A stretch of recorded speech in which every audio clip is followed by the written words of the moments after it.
मेरे मन के अंधतमस में ज्योतिर्मय उतरो। मेरे मन के अंधतमस में ज्योतिर्मय उतरो। जय जय माँ, जय जय माँ, जय जय माँ, जय जय माँ। जय श्री कृष्णा मेरी सोल फैमिली। आध्यात्म आपके अपने चैनल पर मैं नंदा आप सबका बहुत बहुत स्वागत करती हूँ। बिना शक्ति के शिव शिव नहीं सौ कहलाते हैं। वही शक्ति हम सबको सद्बुद्धि दे, जो इस पूरी सृष्टि को चमकाती हैं। अपने आशीर्वाद से, अपने प्रेम से करुणामयी दृष्टि बरसाती हैं। माँ आदिशक्ति जगदम्बा को कोटि कोटि प्रणाम है। नवरात्रि की आप सबको बहुत सारी मंगलमय शुभकामनाएं। श्रीमद् भागवत महापुराण का पंचम स्कंद चल रहा है और भगवान की रची हुई सृष्टि का सुंदर वर्णन सुखदेव मुनि राजा परीक्षित से कह रहे हैं। धरती के नीचे के 7 लोकों में जो सबसे नीचे पाताल है, उसके भी आगे शंकरषण भगवान का निवास स्थान है, जिनके सहस्त्रों फण हैं और उनके एक फण पर यह पूरी धरती एक सरसों के दाने के समान प्रतीत होती है। उन अनंत भगवान, शेषनाग भगवान, शंकरषण भगवान को प्रणाम है। नारद मुनि तुम्बरु गंधर्व के साथ ब्रह्मा जी की सभा में इस प्रकार शंकरषण भगवान की स्तुति और गान करते हैं। जिनकी दृष्टि पड़ने से ही जगत की उत्पत्ति, स्थिति और प्रलय के हेतुभूत सत्वादि प्राकृत गुण अपने अपने कार्य में समर्थ होते हैं। जिनका स्वरूप ध्रुव, अनंत और आकृत अनादि है तथा जो अकेले होते हुए ही इस नानात्मक प्रपंच को अपने में धारण किए हुए हैं, उन भगवान शंकरषण के तत्व को कोई कैसे जान सकता है।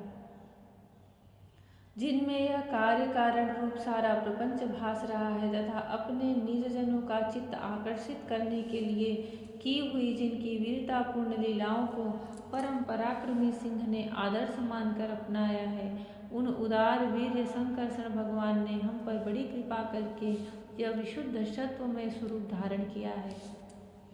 जिनके सुने सुनाए नाम का कोई पीड़ित अथवा पतित पुरुष अकस्मात अथवा हंसी में भी उच्चारण कर लेता है, तो वह पुरुष दूसरे मनुष्यों के भी सारे पापों को तत्काल नष्ट कर देता है। ऐसे शेष भगवान को छोड़कर मुमुक्षु पुरुष और किसका आश्रय ले सकता है। यह पर्वत, नदी और समुद्र आदि से पूर्ण संपूर्ण भूमंडल उन सहस्त्र शीर्षा भगवान के एक मस्तक पर एक रज कड़ के समान रखा हुआ है। वे अनंत हैं, इसलिए उनके पराक्रम का कोई परिमाण नहीं है। किसी के 1000 जीवे हों तो भी उन सर्वव्यापक भगवान के पराक्रमों की गणना करने का साहस वह कैसे कर सकता है। वास्तव में उनके वीर्य अतिशय गुण और प्रभाव असीम है। ऐसे प्रभावशाली भगवान अनंत रसातल के मूल में अपनी ही महिमा में स्थित स्वतंत्र हैं और संपूर्ण लोकों की स्थिति के लिए लीला से ही पृथ्वी को धारण किए हुए हैं। राजन, भोगों की कामना वाले पुरुषों की अपने कर्मों के अनुसार प्राप्त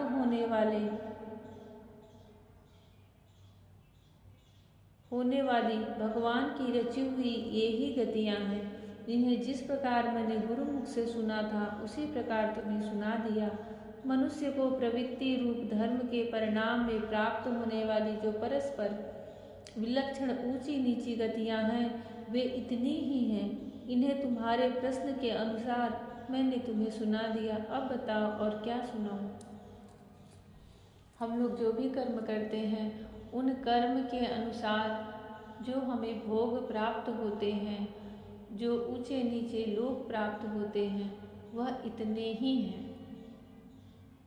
अब सुखदेव मुनि राजा परीक्षित से बोल रहे हैं कि अब तुम्हें और क्या सुनाऊं।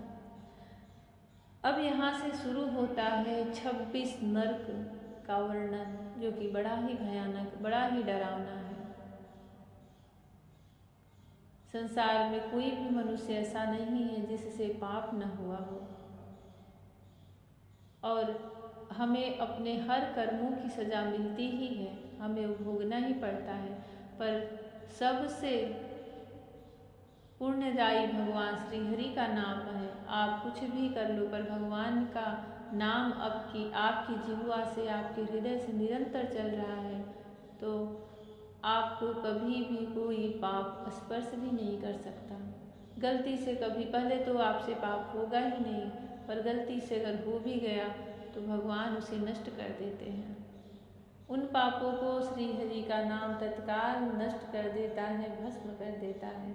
और जो भगवान की भक्ति में लगते हैं, उनके तो कितने जन्मों के पाप भगवान की नाम के प्रभाव से ही भस्म हो जाते हैं, तभी तो वह श्री हरि को प्राप्त कर लेता है।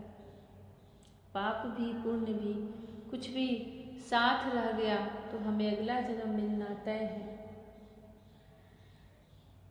26वां अध्याय श्रीमद्भागवत महापुराण के पंचम स्कंद का और नरकों की विभिन्न गतियों का वर्णन। राजा परीक्षित ने पूछा, महर्षि, लोगों को जो ये ऊंची नीची गतियां प्राप्त होती हैं, उनमें इतनी विभिन्नता क्यों है?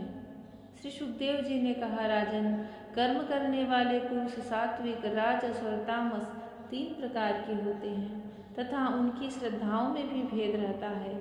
इस प्रकार स्वभाव और श्रद्धा के भेद से उनके कर्मों की गतियां भी भिन्न भिन्न होती हैं और न्यूनाधिक रूप से ये सभी गतियां सभी कर्ताओं को प्राप्त होती हैं।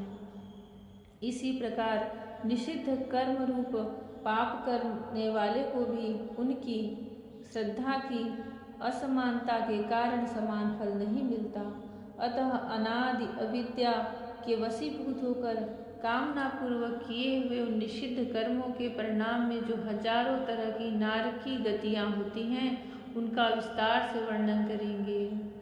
निषिद्ध कर्म, जिसके लिए निषिद्ध मतलब जिनके लिए मना किया गया है, विरोध किया गया है शास्त्रों में, पुराणों में, उन्हें निषिद्ध कर्म कहते हैं।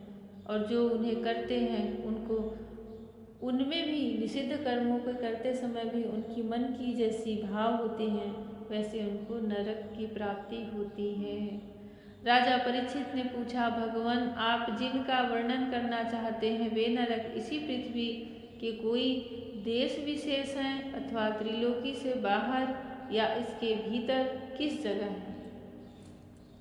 नरक कहाँ पर स्थित है वह सुनिए। श्री सुखदेव जी ने कहा, राजन, वे त्रिलोकी के भीतर ही है तथा दक्षिण की ओर पृथ्वी से नीचे जल के ऊपर स्थित है। इसी दिशा में अग्निश्वात आदि पितृगण रहते हैं। वे अत्यंत एकाग्रता पूर्वक अपने वंशधरों के लिए मंगल कामना किया करते हैं।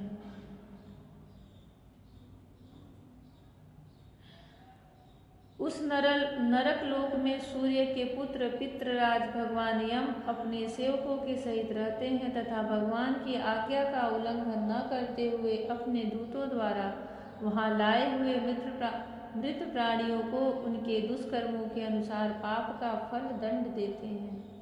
परीक्षित, कोई लोग नरकों की संख्या 21 बताते हैं। अब हम नाम, रूप और लक्षणों के अनुसार उनका क्रमशः वर्णन करते हैं। उनका नाम ये है: तामिश्र, अंधतामिश्र, रौरव, महारौरव, कुंभिपाक, कालसूत्र, असिपत्रवन, सुकरमुख, अंधकूप, कृमिभोजन, संदंस, तप्तसुर्मी, व्रजकंटक, शाल्मली, वैतरणी, उयोद, प्राणरोध, विशसन, लालाभच्छ, सारमयादन, अविचि और अयहपान। इनके सिवा छार करदम, रच्छो गढ़ भोजन, शूल प्रोत, दंत सुख, अवटर निरोधन, पर्यावर्तन और सूची मुखे 7 और मिलाकर कुल 28 नरक तरह तरह की यातनाओं को भोगने के स्थान हैं। जय श्री कृष्ण। इनका क्रम से एक एक नरक में जो सजा मिलती है, दंड मिलती है जीव को, वह वर्णन श्री सुखदेव मुनि राजा परीक्षित से किए हैं। भगवान कभी किसी के द्वारा पाप न कराए, पर हो भी जाए तो भगवत नाम से उसका अंत हो जाए। हे कृष्ण, हम सब पर अपनी दया दृष्टि बरसाए रखना। जय श्री कृष्ण। राधे राधे। जय श्री कृष्ण। हरि ओम।